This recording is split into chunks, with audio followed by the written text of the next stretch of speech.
Olá, eu sou a Lucy, voluntária das Casas Espíritas da Aliança Espírita Evangélica.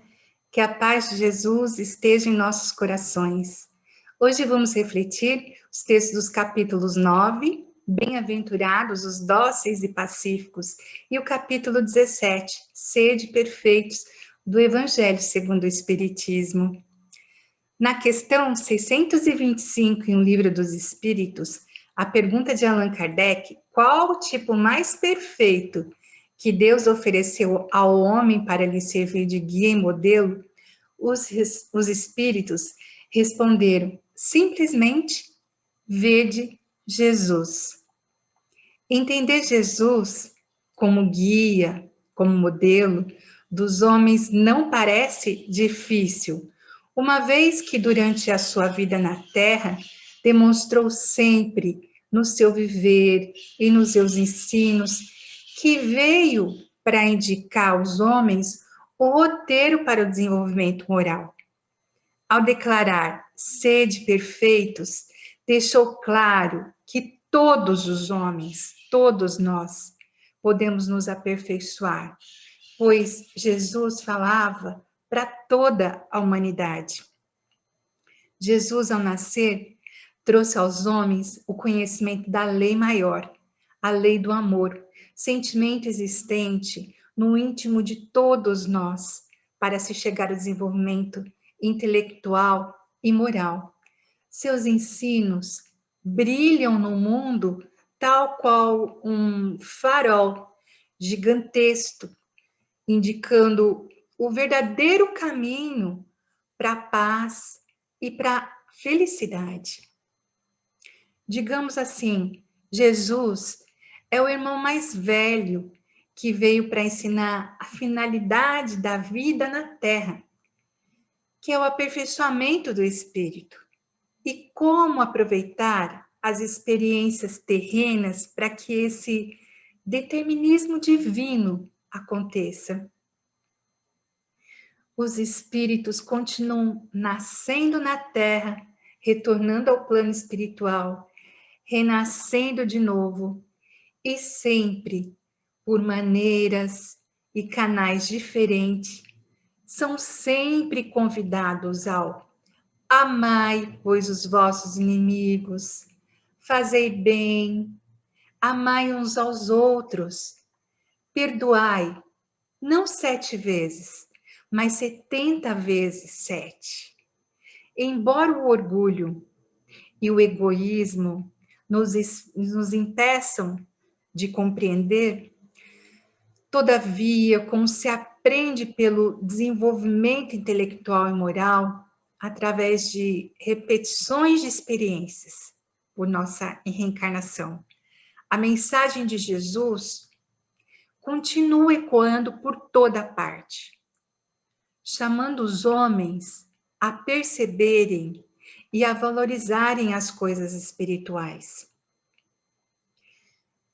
Talvez um dos ambientes mais difíceis em que somos colocados nesse progresso intelectual e moral é o ambiente de trabalho.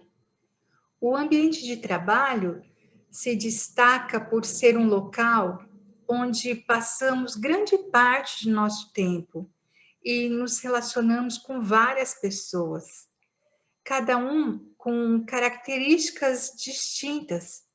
E essa é a principal razão pela qual podemos considerar como um espaço abençoado de escola e um campo promissor para o cultivo das sementes evangélicas deixadas por Jesus.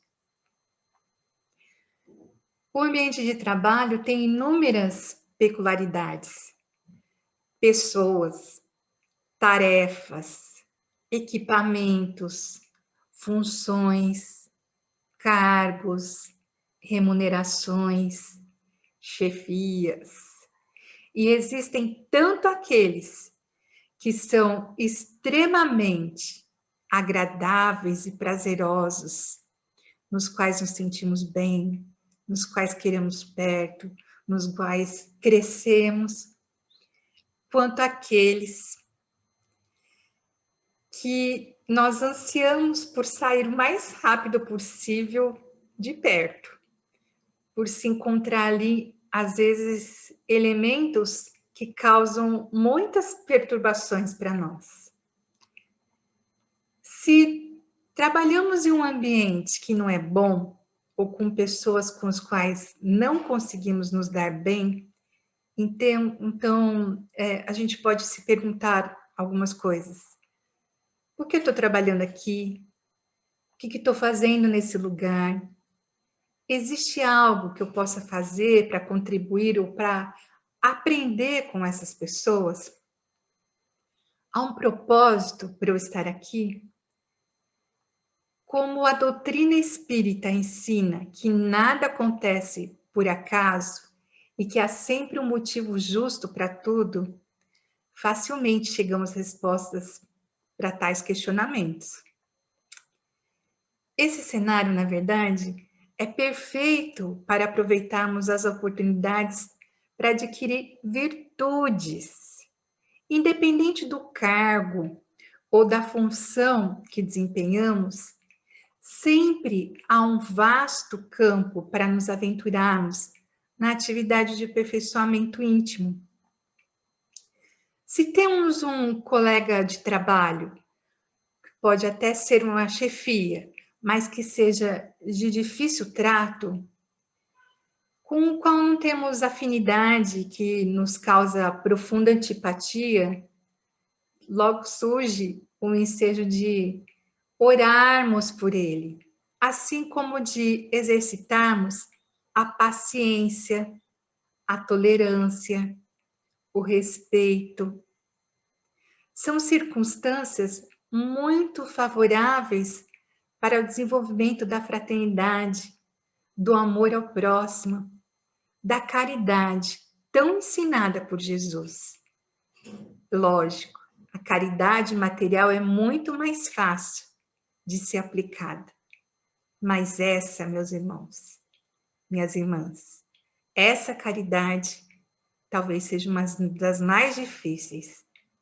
Orarmos por aqueles que nos aprisionam, por aqueles que nos trazem a falta de progresso, o mal-estar nessa caminhada. Mas fazer bem a esse próximo, fazer ao outro que gostaríamos que ele nos fizesse. Quanto mais difícil o colega, maior será o nosso mérito em fazer-lhe o bem. Orientar, esclarecer, ouvir, conversar, oferecer-nos para auxiliar, nos colocarmos à disposição para o que for preciso, tratar todos com educação, simpatia, gentileza. Além dessas, há outras pequenas ações capazes de fortalecer o relacionamento entre a equipe e melhorar o ambiente de trabalho. Vamos imaginar dois tipos de lugares. Um, onde há colegas que não se dão bem, pessoas mal-humoradas, que não gostam do seu trabalho e totalmente insatisfeitas com a própria vida. No outro, há pessoas que, mesmo não tendo fortes laços afetivos, se respeitam e se auxiliam mutuamente nas tarefas.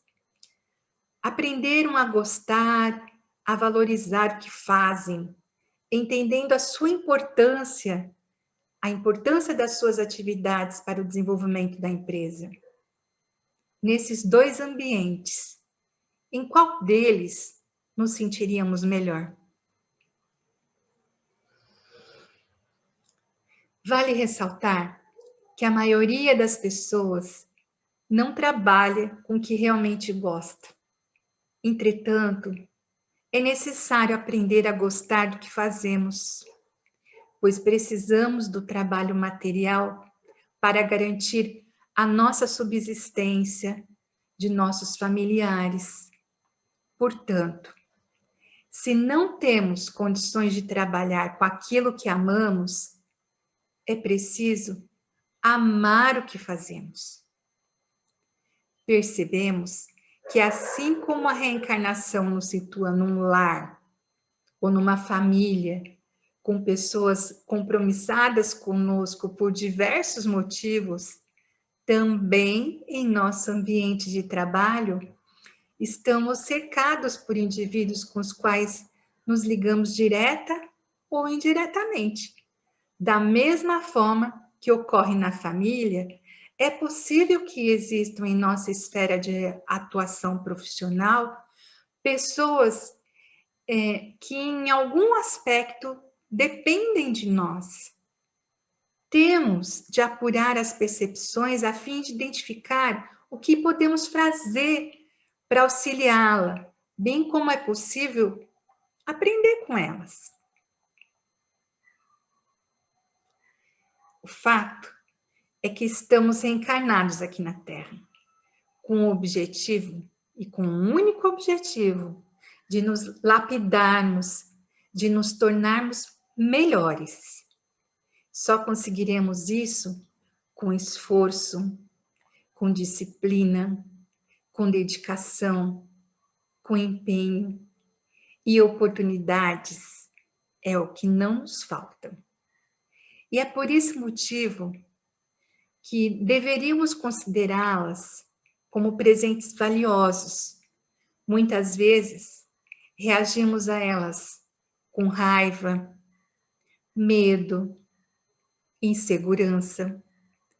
Muitas vezes desenvolvemos e alimentamos sentimentos negativos, como a mágoa, a inveja, o rancor.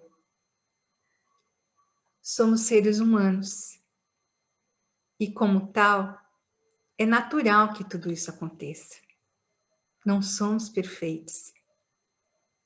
E que bom que isso acontece, pois é justamente aí que podemos ter a real noção de tudo que se movimenta em nosso interior. O problema é ficarmos presos a esses sentimentos e emoções, pois dessa forma nos acorrentamos a eles e viramos reféns de vibrações negativas.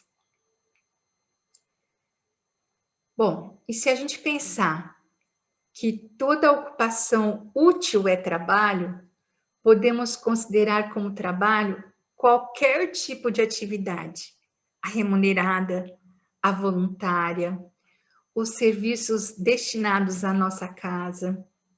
Não importa qual a natureza do trabalho, ele será sempre uma atividade de nossa responsabilidade. E sendo um trabalho, ele estará nos oferecendo a oportunidade de desenvolvermos a nossa inteligência. E quando recebemos por ele, traz o nosso sustento. Mas é importante percebermos que não estamos falando apenas materialmente.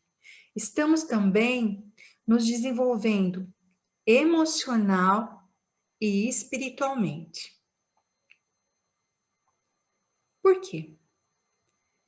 Porque estamos sempre envolvidos com pessoas, seja família, grupo de amigos, grupo de estudos, grupo de trabalho, grupo de vizinhos, grupo de voluntários, grupo.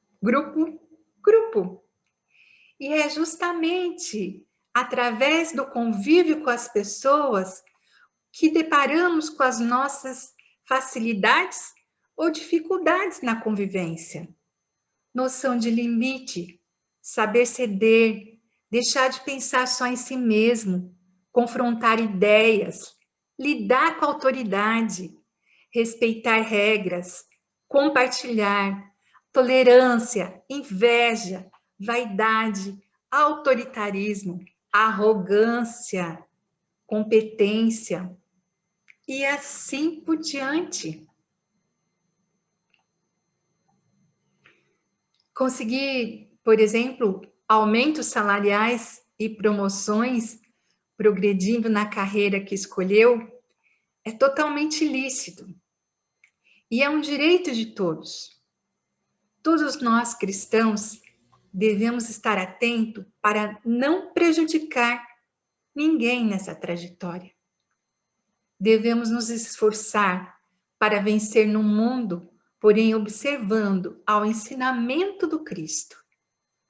Nosso foco maior deverá sempre vencer o mundo, sabendo que os recursos materiais são necessários para se viver nesse plano físico, mas não passam de meios para alcançar o objetivo final, muito mais importante: a vitória sobre nós mesmos, sobre as nossas imperfeições, localizadas no mundo interior de cada um, com atitudes baseadas no Evangelho e na moral cristã, seremos capazes de grandes transformações e inspirar pessoas a fazerem o mesmo.